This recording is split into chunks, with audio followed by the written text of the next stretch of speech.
경운대학교, 경운대학교. 거기에 지금 가 있는데 아주 좋아한 것 같아요. 한국에 와서 처음에 이제 워셉으로 이제 메시지가 왔는데 한국이 너무 깨끗하대요. 너무 깨끗하, 너무 좋대요. 기숙사에 있는데 네 명씩 있는데 지금 한 방에 네 명씩 들어갔는데 세 명이 있어요. 자기 방에 침대 따로 있지, 캐비넷 따로 있지, 책상 따로 있지, 그리고 샤워할 수 있는 각 층마다 샤워장 따로 있지. 너무 좋대요. 그래서 한번 이제 버스 타고 여기 오는 요령 알고 그러면 한번 제가 데리고 오고 싶어요. 여러분들한테. 너무 착하고 믿음도 좋고 너무 공부도 잘하고 여기서 교육받고 크게 하나님 쓰실 것 같아요. 음, 어, 네팔 제가 간지 이제 13년, 이제 14년째 돼가는데요.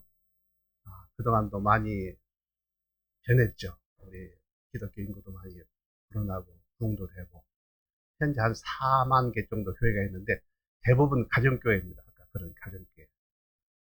큰 교회, 500명, 100명만 돼도 큰 교회인데, 500명 정도 되는 교회가 카트만두에 한 서너 개 있고, 나머지는 100명, 시골에 있는 교회는 다 10명, 15명, 20명, 아주 가정교회. 근데,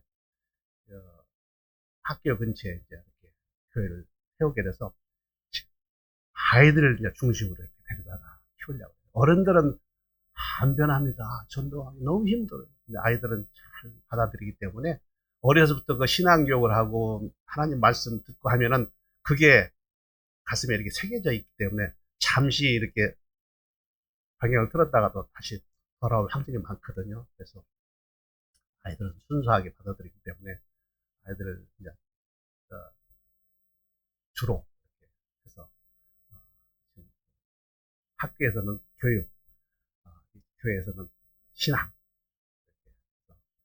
이렇게 하려고 나가고 있고 어, 지난 작년 9월 8일 날 그 네팔에는 아주 큰 사건이 터졌어요. 한국에 말하면 4.19 혁명 이런 같은 거. 근데 네팔이 참 부정부패가 심했어요. 아주 노골적으로 예를 들면은 새로운 길이 나가지고 아스팔트를 10cm를 깔면은 한 5cm만 깔아주고 나머지는 다 관료들이 그냥 먹어요. 그리고 어떤 길들은 아예 깔지도 않고 서류상으로 깔았다 하고 돈만 또 챙기는.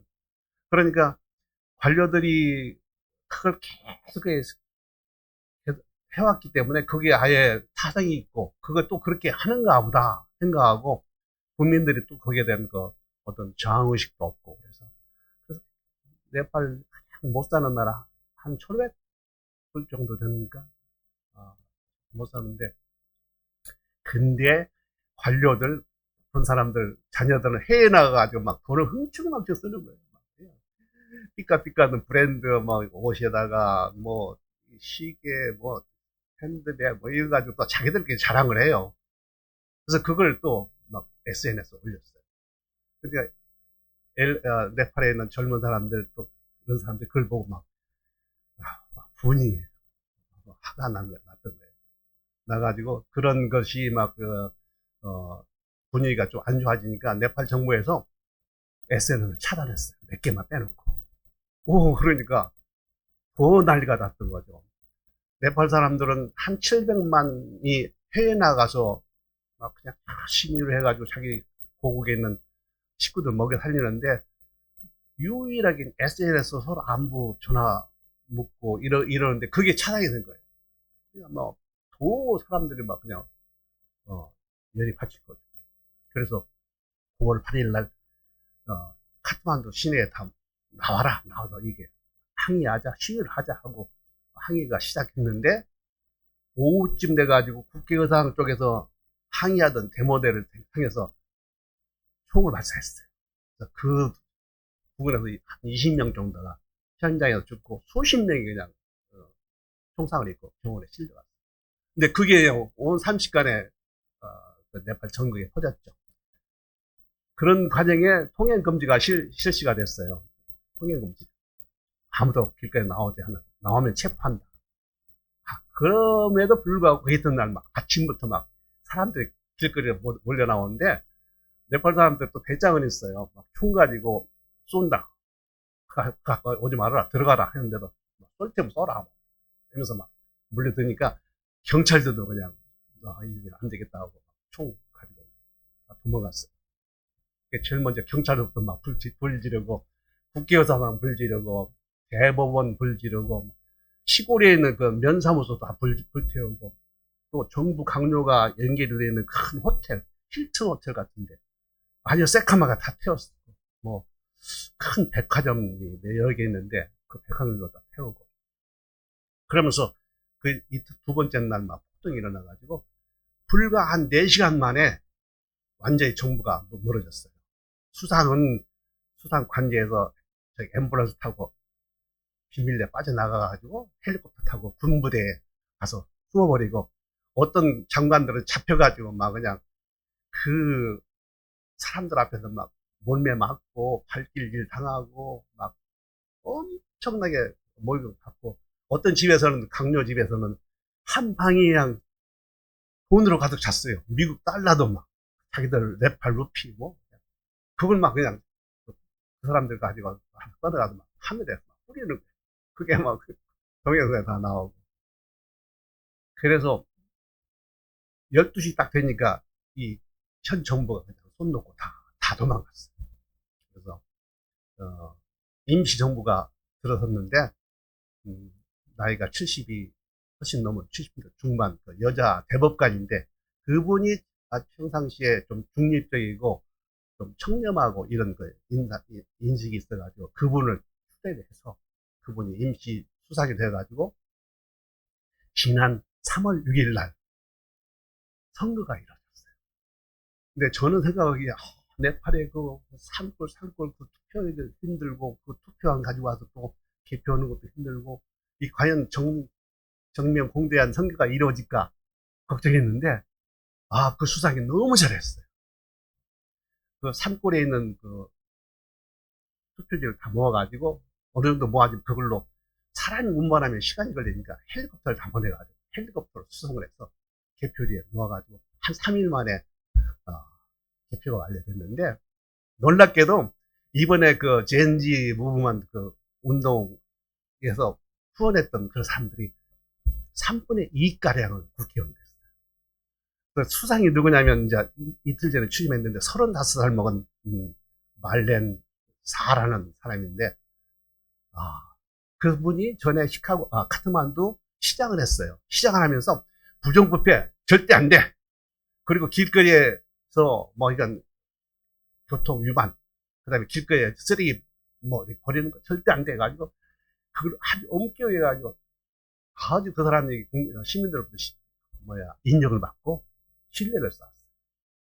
근데 그 사람이 이번에 수상이 됐어요. 그리고 전에 있던 뭐 관료들 다 떨어지고 다 떨어지고 그래서 네팔에 새로운 힘이 꿈이 보입니다. 제발 그런 부정부패 있는 것만 가지고 잘 활용하면은 나라가 살림이 훨씬 좋아질 텐데 그냥 그 강요들이 내 임기 동안에 뭐 어떻게든지 많이 해먹으려고 국민들의 안위는 생각지도 않고 그래서 지금까지도 아주 극빈 국가 지금도 보면은 네팔은 카트만두는 21세기인데 시골 가면 저 학교가 있는 그런 시골 가면은 19세기예요. 문명하고는 떨어지는 그런 환경에서 살고 있는데 이번에 그런 아주 큰 사건이 터져가지고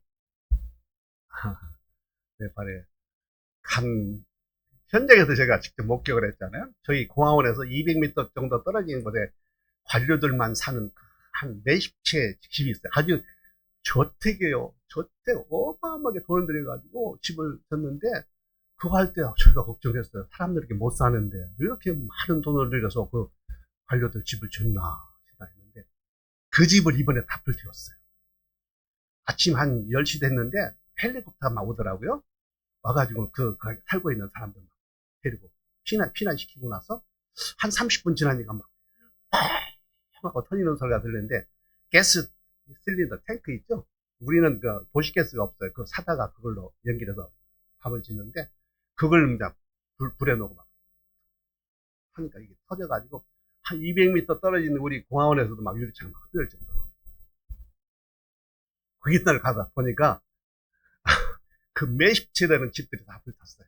한 집도 성한 집이 없어요. 그리고 좀 나가다 보니까 경찰서도 새카맣게 불타있고.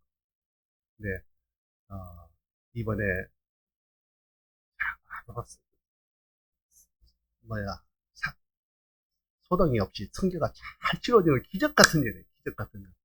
그래서 새로운 국회도 구성이 되고, 수상도 뽑혀지고 해서 아주 잘 될 것 같습니다.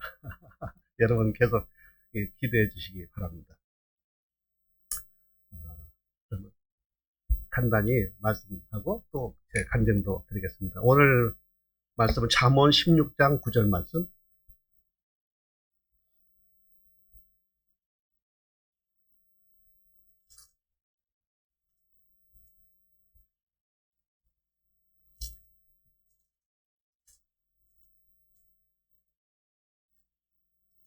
네, 한 절입니다. 제가 봉독해 드리겠습니다. 사람이 마음으로 자기의 길을 계획할지라도 그의 걸음을 인도하시는 이는 여호와이시니라. 아멘. 사랑하는 성도님 여러분, 우리는 잠언 16장 9절 말씀 통해 계획하는 인간과 인도하시는 하나님에 대해서 오늘 함께 은혜를 나눴으면 합니다. 이 말씀은 아주 짧지만 우리의 인생 전체를 설명해주는 깊은 진리를 담고 있다고 생각합니다. 사람이 마음으로 자기의 길을 계획할지라도 그의 걸음을 인도하시는 여호와이시니라. 그렇죠? 인간은 계획하는 존재이죠. 본문에 이렇게 말합니다. 사람이 마음으로 자기의 길을 계획할지라도, 여기서 계획한다는 것은 아주 깊이 생각하고 계산하고 준비하는 것을 의미하죠. 우리는 계획을 세우죠.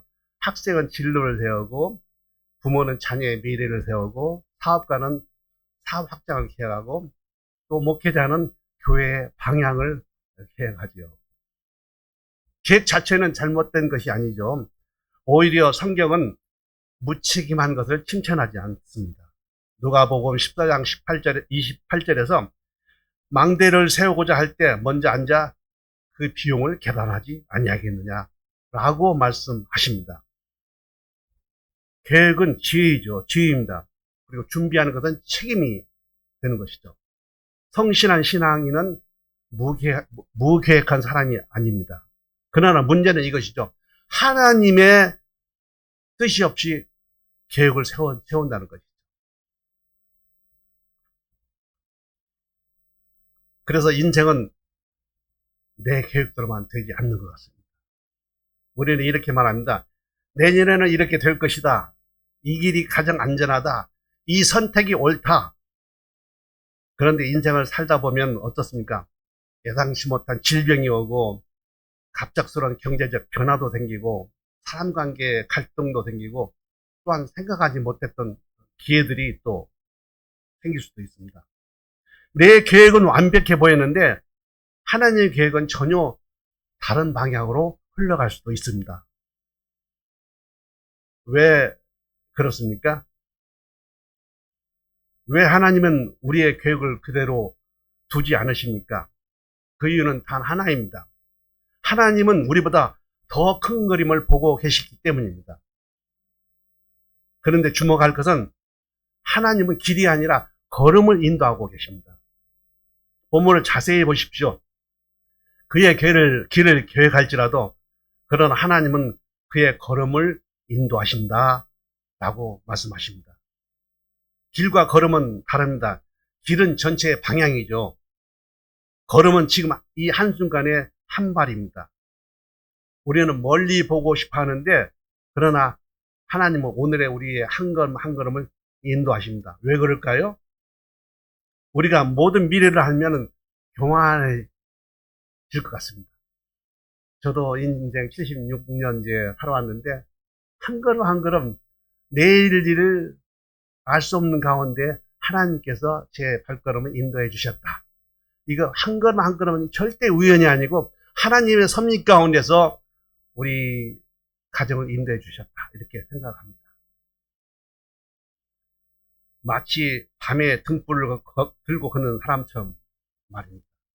시편 119편 105절에 이렇게 말하죠. 주의 말씀은 내 발의 등이요 내 길의 빛이 나이다. 여기서도 발입니다. 한 걸음입니다. Your word is a lamp to my feet and a light for my path. 내 발의 등이요 내 길의 빛이니이다. 우리 성경 속 인물들을 통해서 한번 생각해 보죠. 요셉은 어떻습니까? 형들의 미움을 받아 애굽에 팔려갔죠. 그의 인생 계획은 산산이 부서진 것처럼 보였죠. 그러나 나중에 그는 이렇게 고백합니다. 당신들은 나를 헤아려 하였으나 하나님은 그것을 손으로 바꾸셨어요. 하나님은 요셉의 걸음을 인도하고 계셨던 것이죠. 노예의 길도 감옥의 길도 하나님께서 인도해 주셨던 것입니다. 사도 바울을 한번 보죠. 바울은 아시아에서 복음을 전하려고 했습니다. 그러나 성령님께서 막아주셨죠. 그리고 마게도냐 환상을 보여주셨습니다. 그 결과 복음은 유럽으로 건너가게 되었죠. 바울은 계획했지만 하나님은 더 큰 역사를 준비하고 계셨던 것입니다.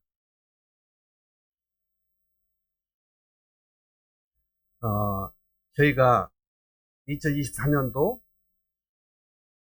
9월 달에 미국을 방문하려고 그랬어요. 5년 만에 그것도. 코로나로 인해서 방문을 못 하다가 제가 한국에서 살았던 것보다 미국에 더 많이 살았거든요. 그러니까 어쩜 제가 시카고가 제 고향이에요. 이 고향. 그래서 늘 미국도 가고 싶고 우리 아들들, 손주들 보고 싶어서 그때 9월에 가려고 계획을 세웠는데 그보다 2달 앞서서 LA에서 세계 선교사 대회가 열리게 되었어요. 근데 네팔에 같이 동행하시는 선교사 두 분이 한 분은 50대, 한 분은 60대 됐는데 두 분 다 싱글이에요. 예수님과 결혼하시고 지금까지 혼자서 선교사로 섬기는 분인데 그분들이 자기 미국에 한 번도 안 갔는데 미국에 한번 가고 싶다. 그렇지만 자기들끼리는 겁나도 못 가니까 선교사님 같이 따라갈래요. 같이 갑시다. 그래서 그분들 때문에 2달 당겨가지고 7월 달에 가게 된 거예요. 근데 이것도 또 하나님의 계획이 있었어요. 딱 그분 두 분이 가기 한 2주 전인가 못 가겠대요. 돈이 너무 많이 비용이 든대요. 그러면서 자기 티켓을 캔슬하더라.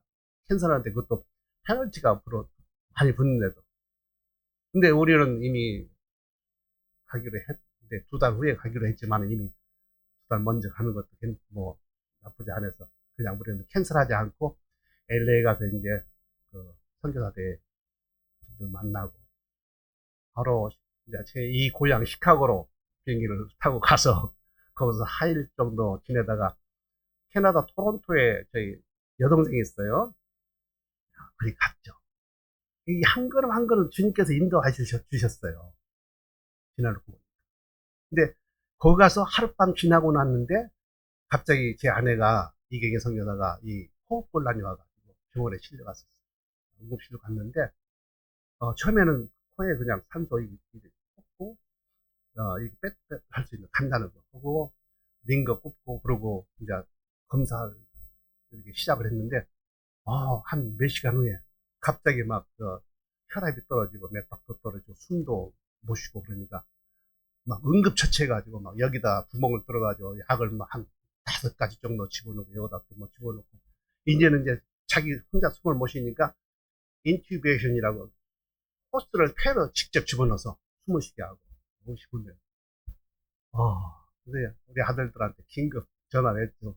엄마 의사께서 중태라고 지금 굉장히 크리티컬 컨디션이라고 해서 아들한테 전화를 시카고에 있는 아들 샌디에고에 있는 아들 달려와서 했는데, 다행히 이렇게 응급처치 하고 나서 조금씩 이제 좋아져서 한 10시간 만에 이제 의식도 돌아오고, 회복했는데, 그동안에 검사를 했죠.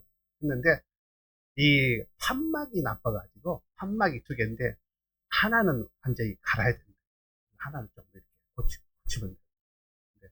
지금 당장 수술을 할 수 없고, 몸이 회복이 돼야 된다. 그래서, 한 일주일 정도 걸린다고 회복되자.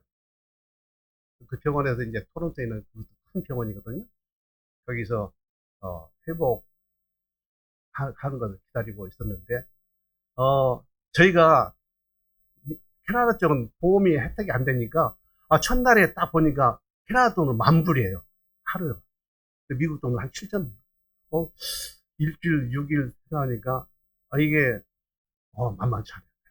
근데 우리 아들들이 다, 조사해보니까, 바로 거기서 2시간만 하면 버팔로라는 큰 거, 한 100만 정도 사는 도시에 종합 의과대학이 있어요.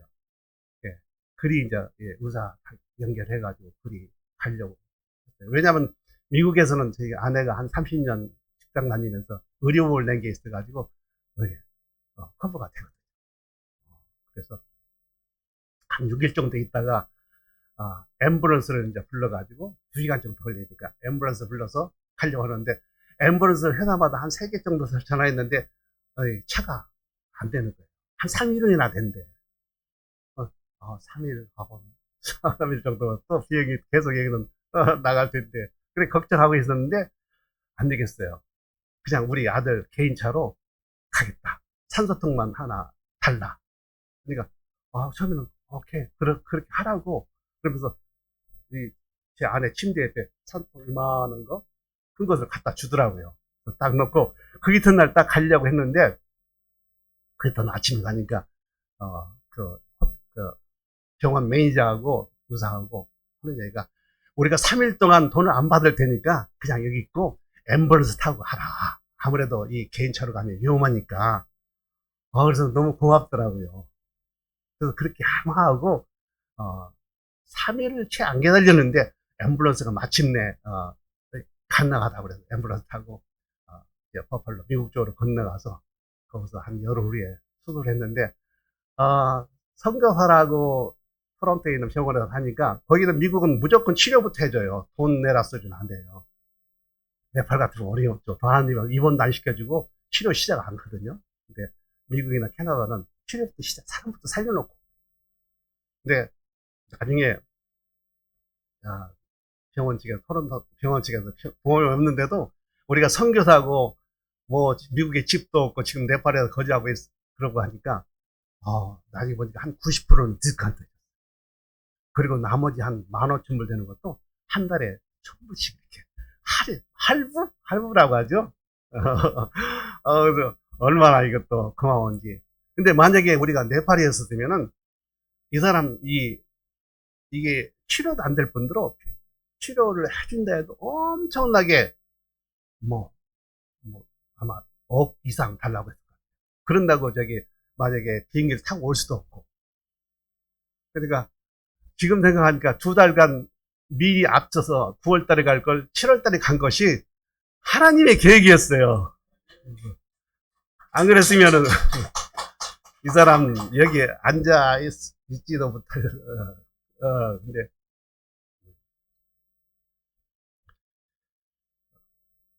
그래서 왜 하나님은 우리의 계획을 바꾸시는가?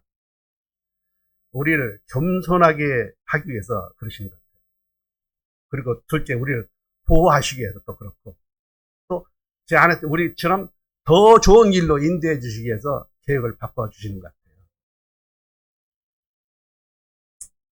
우리는 좋은 길을 선택한다고 생각하지만은 하나님은 가장 선한 길을 선택해 주신 것 같아요. 가장 선한 길. 우리는 순간을 보지만은 하나님은 또 영혼을 보고 계시기 때문에. 그렇다면 우리는 어떻게 살아야 합니까? 계획은 하나님께 맡겨야 된다고 생각합니다. 계획하지 말라는 말이 아니죠. 계획을 그 하나님께 올려드리라는 것이죠. 야고보서 4장 15절은 말합니다. 너희가 도리어 말하기를 주의 뜻이면 우리가 살기도 하고 이것이나 저것을 하리라 할 것이거늘 계획 뒤에 항상 이렇게 고백하시기 바랍니다. 주님의 뜻이라면. 근데 만약에 확신이 없으면은 우리는 그걸 접어야 합니다. 그리고 길이 막혀도 낙심하지 마십시오. 길이 막히는 것은 실패가 아닙니다. 방향 전환이 되는 것입니다. 하나님의 인도는 항상 편하지는 않지만 항상 선한 것을 주신다고 우리는 믿어야 합니다. 그 길이 어둠 골짝 지나다 할지라도 편하지는 않죠. 그렇지만 결국은 선한 것으로 인도해 주시는 우리 하나님을 우리가 믿어야 합니다. 오늘은 한 걸음에 충실하십시오. 내일은 염려하지 마십시오. 오늘 순종하십시오. 제가 좋아하는 노래가 내일 일은 난 몰라요. 하루하루 살아요. I don't know about tomorrow. I just live from day to day. 우리 한 걸음 한 걸음 인도하시는 하나님을 믿고 내일을 걱정할 필요가 없을 것 같아요. 우리에게 최고의 모범을 보여주신 분이 누굽니까? 이 말씀의 가장 완전한 모범은 바로 예수 그리스도 우리의 주님이십니다. 겟세마네 동산에서 예수님은 기도하셨죠. 내 뜻대로 마옵시고 아버지의 뜻대로 하옵소서. 십자가는 인간적으로 보면 실패처럼 보였죠. 그러나 그것은 하나님의 구원 계획이셨습니다. 하나님의 인도는 때로 십자가를 통과해야 합니다. 그러나 반드시 부활로 이어지게 됐습니다. 결론을 맺습니다. 사랑하는 성도 여러분, 우리는 계획합니다. 그러나 인도하시는 분은 하나님이십니다. 그래서 두려워하지 마십시오. 길이 보이지 않아도 괜찮습니다. 걸음을 인도하시는 분이 살아계신 하나님이기 때문입니다. 능력의 하나님이기 때문입니다. 우리가 붙들어야 할 고백은 이것입니다. 하나님, 제 계획보다 하나님의 인도를 더 신뢰하겠습니다. 인생의 길 위에서 우리가 계획하는 사람이 되되 하나님께 맡기는 믿음의 사람이 되기를 축원합니다. 아멘. 기도하시겠습니다.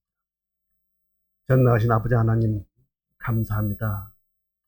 우리는 참 부족하고 어리석을 때가 많습니다. 그러나 하나님께서 우리의 한 걸음 한 걸음 인도하시는 그 하나님을 생각하며 우리가 전적으로 하나님을 신뢰하고 하나님께 맡길 수 있는 우리 모두가 되어 주시옵소서. 우리가 참 이 땅에 살면서도 어려운 일을 당할 때에도 우리 한 걸음 한 걸음 인도하시는 그 주님, 선한 것을 주시는 그 주님을 생각하며 낙심하지 않고 늘 기쁨과 감사가 넘치는 매일매일 삶을 통해서 우리 주님께 영광 올려드리는 우리 모든 사랑의 교회 성도님들, 식구들 다 되게 하여 주시옵소서. 감사드리며 존귀하신 예수 그리스도 이름으로 기도드립니다. 아멘.